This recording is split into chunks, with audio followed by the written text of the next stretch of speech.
Buenas noches.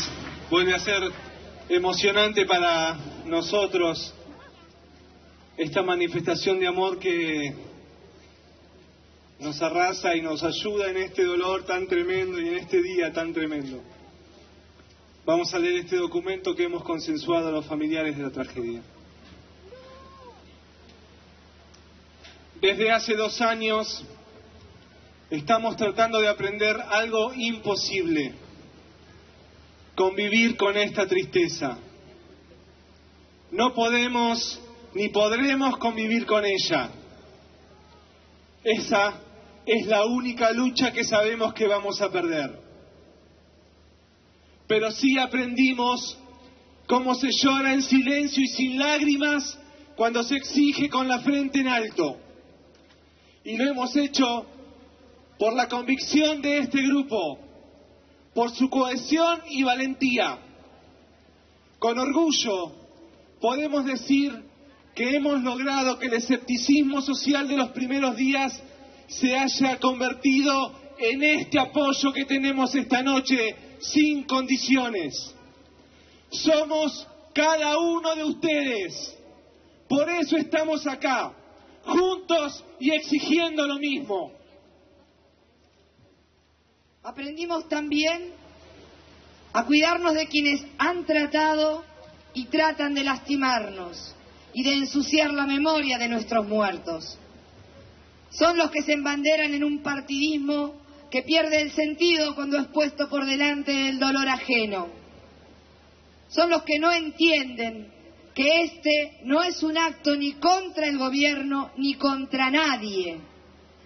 Este es un acto organizado por familias como las de todos, para gritar su verdad, para exigir justicia y para intentar que nadie vuelva a atravesar lo mismo que nosotros.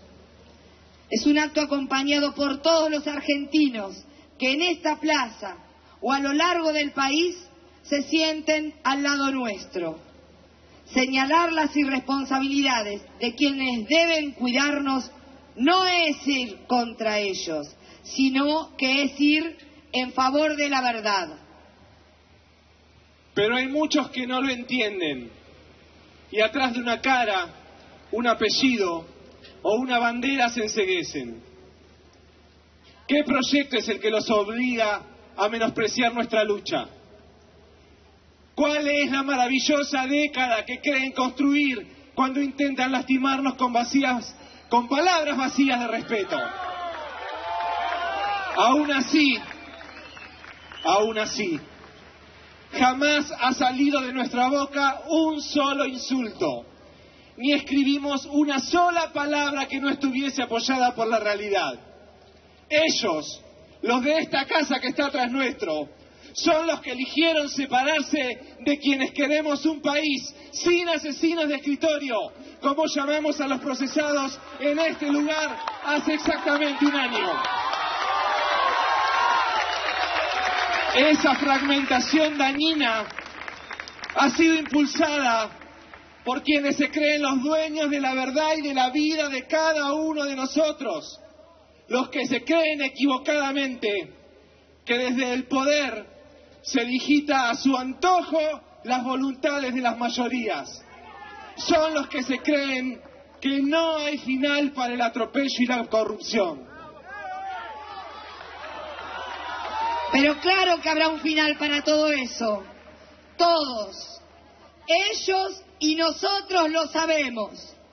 Lo que no terminará nunca es la convicción de que la enorme mayoría de los argentinos de buena voluntad nos respalda y que ha sido un apoyo fundamental para llegar hasta aquí. La tragedia del 22 de febrero nos obligó a elegir entre varios caminos. Pudimos haber elegido el de generar lástima, el de no luchar y quedarnos solo mostrando el dolor. No lo hicimos.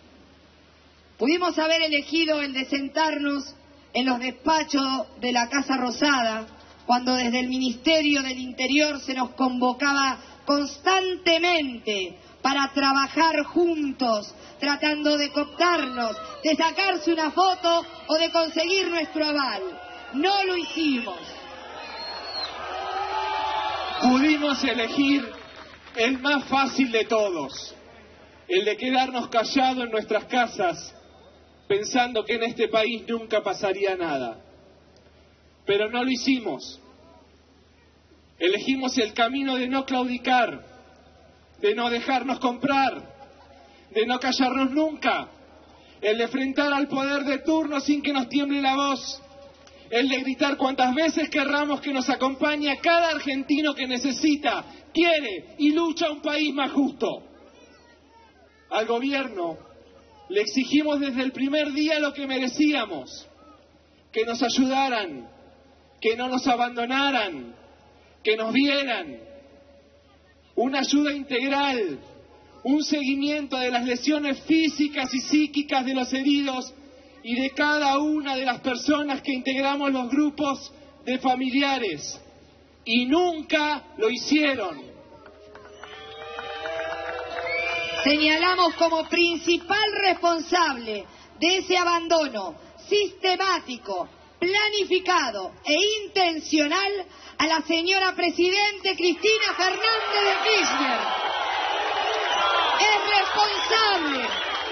Es responsable porque desoyó a la justicia cuando instó a todos los poderes del Estado a que nos brindaran una ayuda integral e imprescindible. Es responsable porque nunca instruyó a sus ministros y secretarios a que se ocuparan de todos nosotros y de las consecuencias del desastre al que nos arrastraron.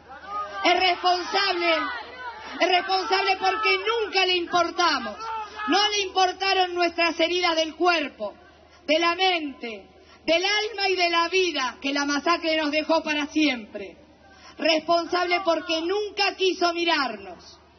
¿Realmente se considera la Presidente de los 41 millones de argentinos? Lo hecho con nosotros demuestra que no es así.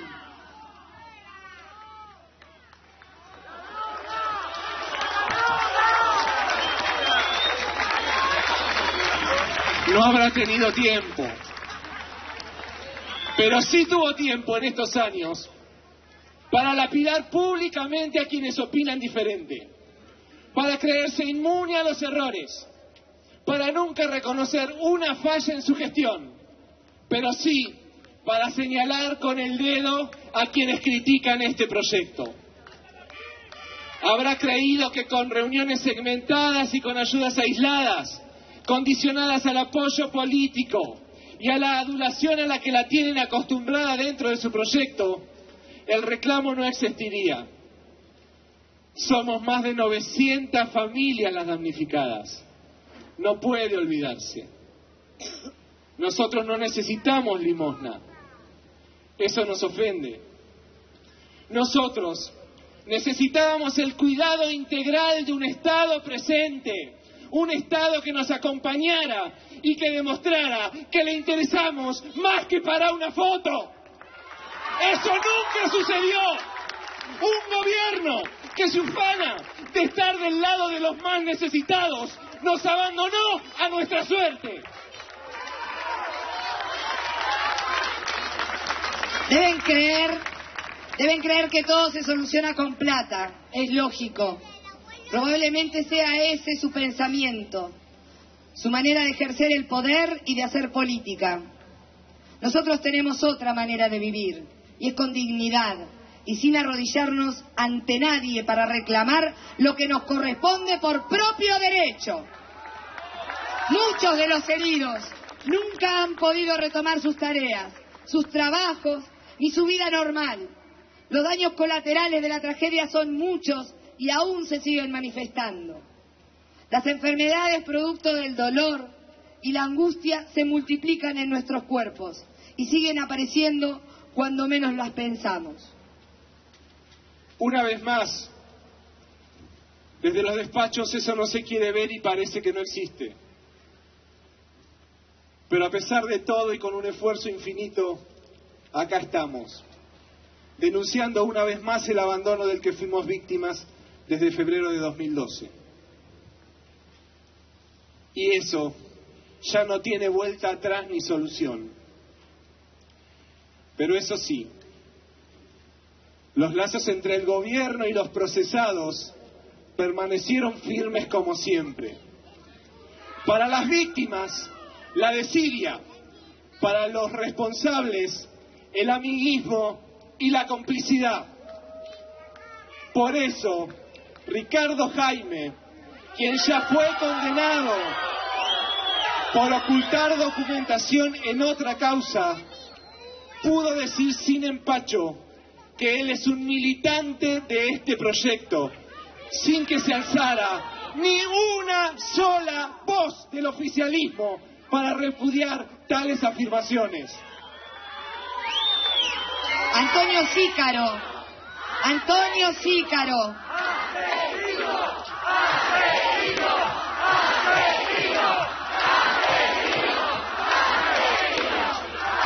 Antonio Cícaro, otro de los responsables, otro de los procesados, sigue paseándose por los pasillos de la Casa Rosada, asesorando al ministro Randazzo como un monje negro en las sombras y consiguiendo puestos para él y sus familiares.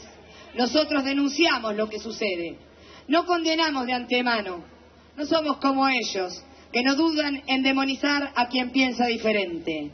Es la justicia la que los procesó, no nosotros. Y si bien nadie es culpable hasta que eso no sea probado, está claro de qué lado está el gobierno en esta causa, ya que los encubre y los oculta. En definitiva, los cuida. Pero no es solo el poder político quien cubre a los responsables. Los hermanos Siridiano siguen recibiendo dinero de este gobierno para reparar trenes en su empresa Enfer, que debió haber sido estatizada y puesta en manos de sus trabajadores.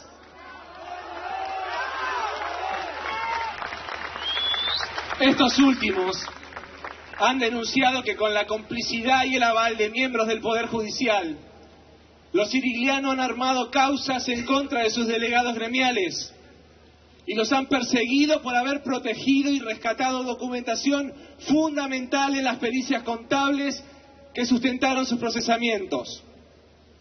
Una vez más, quienes protegen su fuente laboral, quienes están luchando por un país mejor, son perseguidos y se encuentran procesados. Y quienes roban, vacían empresas y cercenan los derechos laborales, son avalados en su accionar por los poderes políticos, judicial y económico. Lo hemos dicho y lo repetimos sin cansarnos. Los procesados y este gobierno son parte de lo mismo. No solo hay exfuncionarios y empresarios, amigos y socios de esta gestión en el banquillo de los acusados, sino que además son funcionales unos a otros en un entramado cuyo único objetivo es la continuidad de la impunidad y de la corrupción. En 2013, desde el Poder Ejecutivo, se impulsó una reforma del Código Civil. Si bien los cambios en nuestra sociedad hacen necesarios reacomodar algunas normas, para esas modificaciones es imprescindible un amplio debate en el Congreso de la Nación.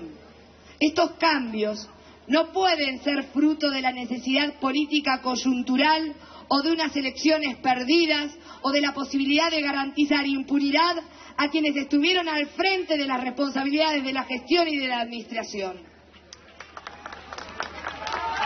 El proyecto impulsado por el Poder Ejecutivo incluye la inadmisible intención de anular la responsabilidad civil del Estado.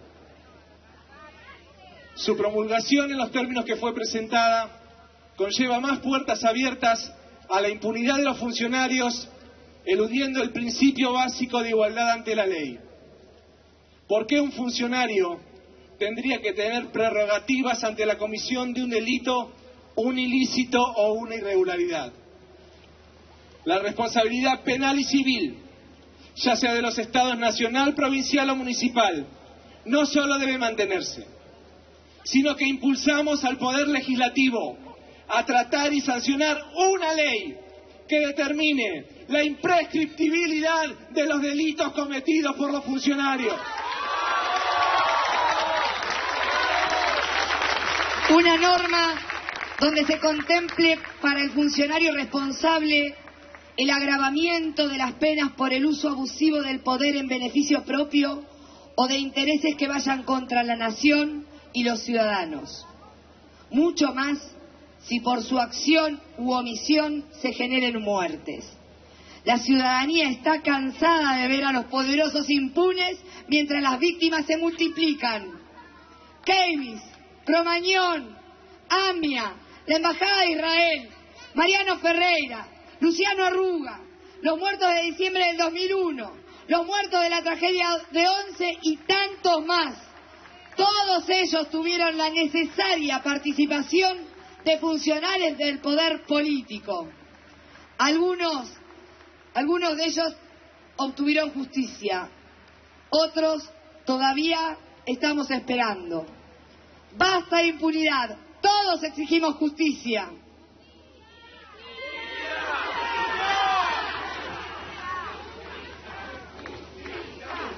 Justicia, claro que sí, que se escuche si no es acá, que se escuche en Olivos. Justicia.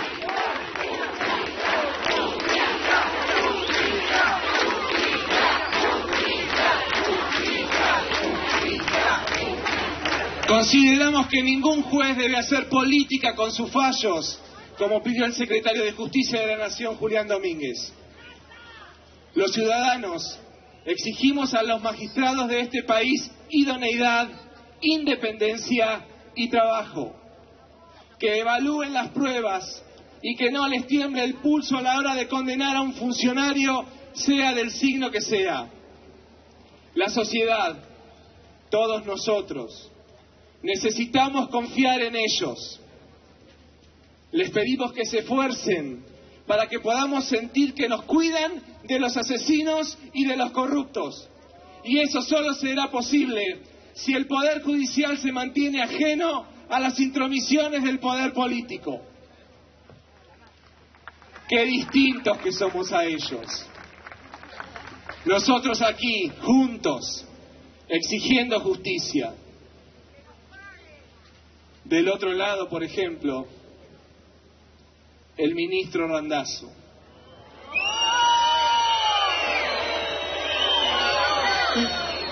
El ministro Randazzo, quien no tiene empacho, no tiene el menor empacho en jugar cualquier partido, según sus palabras, en la carrera presidencial del 2015, basándose en su trabajo en el área de interior y transporte. Eso es usar la función pública para la que le pagamos todos nosotros y que es su obligación cumplir con eficiencia para un rédito político y personal. Eso lo pinta de cuerpo entero. Falta mucho tiempo para el recambio del gobierno y aún hoy los resultados de su gestión en el transporte están por verse. Sin embargo, la imprescindible reconversión ferroviaria producto de la masacre de inocentes de Once y en Castelar es usada como trampolín para conseguir más y más poder. Imaginarse en el despacho presidencial evidentemente lo obnubila y no lo deja ver los errores del gobierno del que forma parte. Insiste en pedir que no se le exija en 1 año y medio lo que no se hizo en 50. El ministro se olvida que de esos 50, 10 corresponden al proyecto del que forma parte. Ese es solo un ejemplo de su manera de mirar la realidad. Para ellos existen solo los hechos que les convienen, el resto no. Así, por ejemplo, durante meses nos recordó el trayecto vía China del primer tren comprado por contratación directa y sin ningún tipo de control. Mientras tanto, los pasajeros siguen viajando en condiciones paupérrimas y los trabajadores tienen que lidiar con talleres desguazados. Durante meses hemos visto a trenes como el Chapa 7, el Chapa 18 y el Chapa 20 que están sobre las vías en las mismas condiciones de seguridad que el tren de la tragedia. Sin seguridad, con las puertas abiertas, con un mantenimiento básico, es decir, al borde de otro desastre. La mínima frecuencia de salida hace que los trenes viajen repletos y que los trayectos aumenten su duración en un 50%. Ese sufrimiento es cotidiano y le ponemos el cuerpo cada uno de quienes tenemos que subirnos a esos trenes. Somos los mismos que avisamos que si las estructuras de seguridad no eran modificadas, las tragedias podían repetirse. Ni los trabajadores, ni los usuarios, ni este grupo de familiares fuimos escuchados, y los desastres no perdonaron y se repitieron. El 13 de junio de 2013, sin ningún sistema de seguridad que lo detuviese, un tren impactó a otro a metros de la estación de Castelar. Y más allá de las investigaciones, el resultado más trágico quedó en el olvido. Fueron las 3 vidas perdidas ese día. Se debatió durante meses sobre las responsabilidades. Sin embargo, el gobierno logró silenciar la existencia de 3 muertes, ya que Ezequiel, María Laura y Cristian viajaban en el Chapa 19, una unidad sin ningún tipo de control. La responsabilidad de que ese tren estuviese sobre las vías tiene nombre y apellido: Florencio Randazzo.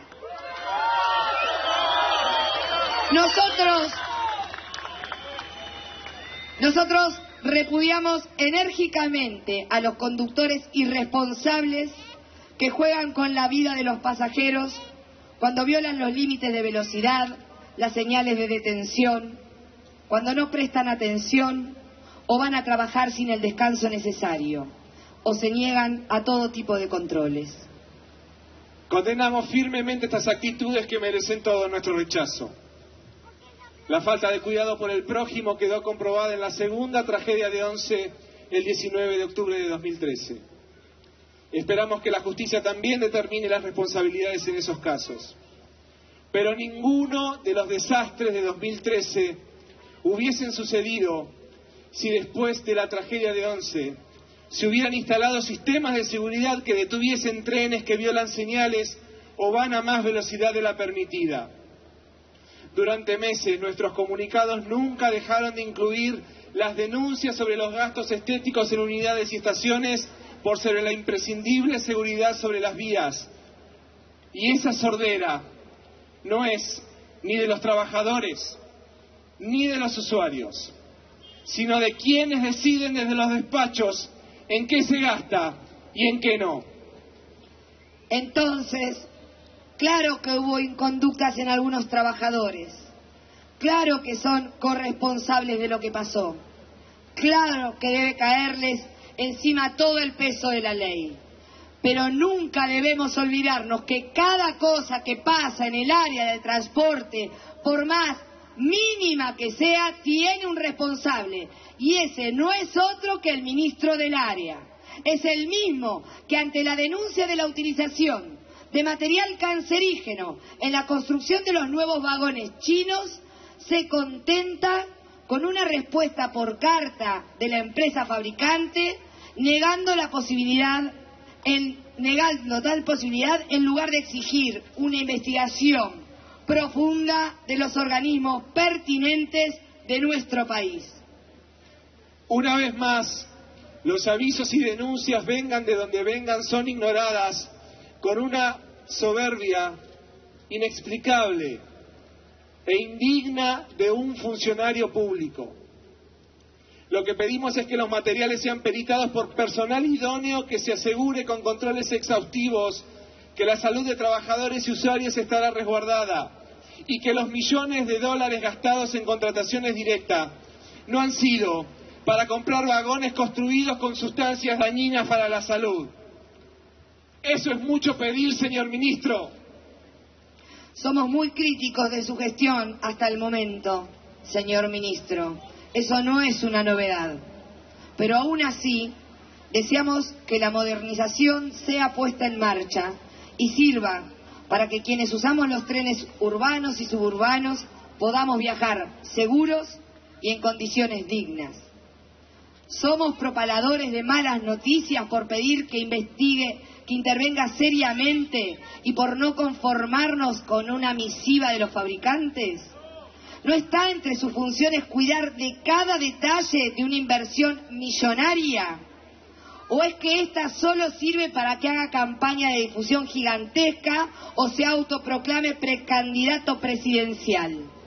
Hace unos días, el Gobierno Nacional disolvió las unidades de gestión operativa UJOFE y UJOMS y dispuso que las líneas Mitre y San Martín sean operadas por el grupo Rollo y que las líneas Belgrano Sur y Roca sean operadas por el grupo EMEPA.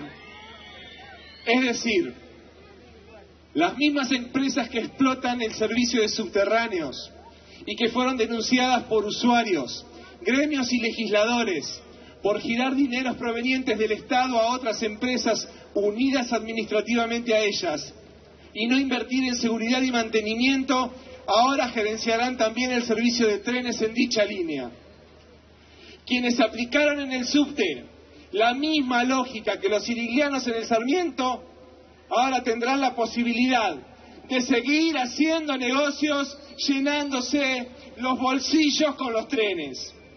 El gerenciamiento incluye, por ejemplo, una retribución mensual por operación, la posibilidad de que se contraten a empresas controladas o controlantes del mismo grupo empresarial sin licitación pública, la explotación de negocios colaterales como publicidad y el alquiler de locales en los andenes. ¿No es eso ofrecerles lisa y llanamente la oportunidad de hacer negocios a cuenta del dinero público? Se prometen controles férreos y multas millonarias. Esperamos que se cumplan y que no se replique el modelo corrupto instrumentado por Jaime y los siriglianos. Este blanqueamiento nos genera a todos muchas dudas y tenemos todas las razones para tenerlas. No por esperar que las cosas salgan mal, sino porque la historia nos marca a fuego para tener que estar atentos. Desde la ola privatizadora de los 90, que los mismos apellidos dan vueltas y vueltas, siempre acomodándose y encontrando la puerta adecuada para entrar a Balcarce 50 y ser recibidos con los brazos abiertos.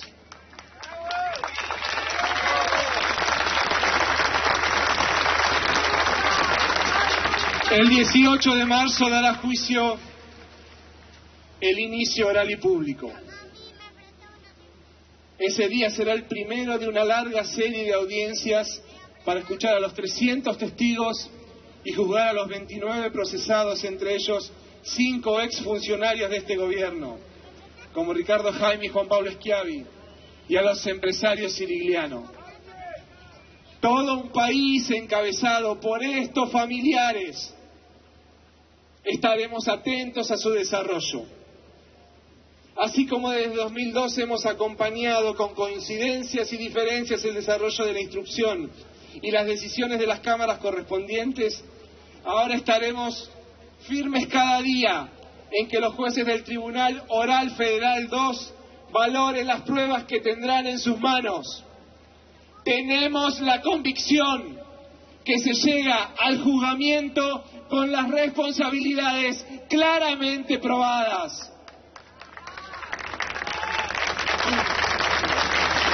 Y volvemos a decir y a ratificar enfáticamente que, a nuestro entender, la tragedia de Once se originó en los despachos y fue creciendo cada vez que se cajoneó una denuncia, cada vez que no se aplicó una multa, cada vez que se dejó hacer a los siriglianos lo que desearan con los dineros públicos, cada vez que no se quiso ver que el Sarmiento se degradaba todos los días.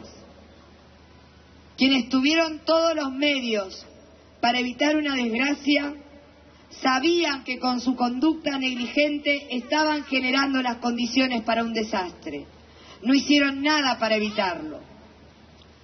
Fue una acción absolutamente intencional, a la que le pusieron un valor monetario o político para dejar que todos los días se diera un paso más hacia la muerte de inocentes. Todos se enriquecían mientras nosotros caminábamos lentamente hacia el dolor. Por eso, esperamos que como resultado de las declaraciones testimoniales que se sumen a las pericias, surja la imperiosa necesidad de que el ministro Julio Devido sea citado para explicar su responsabilidad en el desempeño de sus subalternos.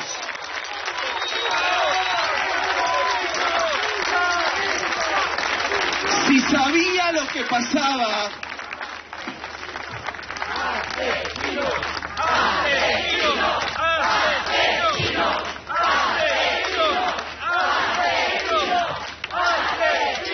si sabía lo que pasaba, también es cómplice y debe ser juzgado.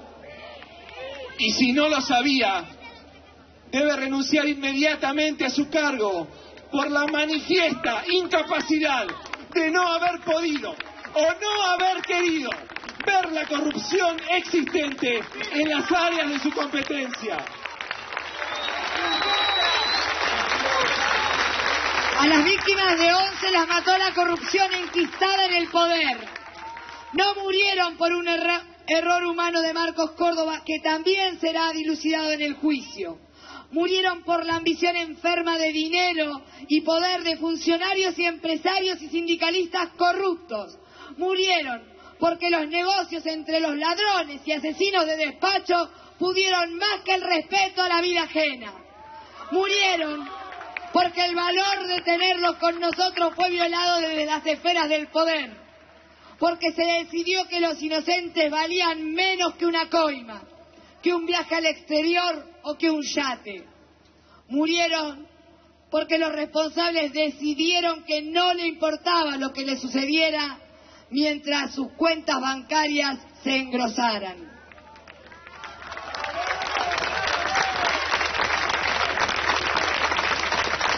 Murieron porque desde el poder político y empresarial se decidió que así debía ser para lograr sus objetivos. Este año, y muy probablemente todo el próximo, estaremos esperando las respuestas de la justicia. Estaremos atentos a cada declaración y a cada medida que se tome. Estaremos levantándonos cada día a cada caída, el tiempo que sea necesario para ver a los responsables condenados. También para exigir que las promesas realizadas se cumplan, para seguir señalando cada negociado y cada mentira dicha. No somos ni héroes ni ejemplos. Somos un grupo de gente común, como cualquiera de ustedes, exigiendo ver que los responsables de tanto dolor paguen sus culpas. Seguimos manteniendo vivos a cada uno de los 52 en nosotros y en el pedido de todos los que nos acompañan. Vivos en nuestro reclamo, vivos en esta lucha desigual pero digna, vivos al fin y al cabo en cada uno de quienes creen que un país sano y justo es aquel en el que quienes causan muerte terminan presos y que quienes luchamos por la vida estamos juntos, aún con el corazón destrozado, pero con la voluntad, la confianza y la fuerza intactas. Muchísimas gracias a todos por acompañarnos. Muchísimas gracias a todos por acompañarnos. Y que se escuche. Justicia por los muertos y heridos de 11. Justicia por los muertos y heridos de 11. Justicia. Justicia por los muertos y heridos de 11. Justicia.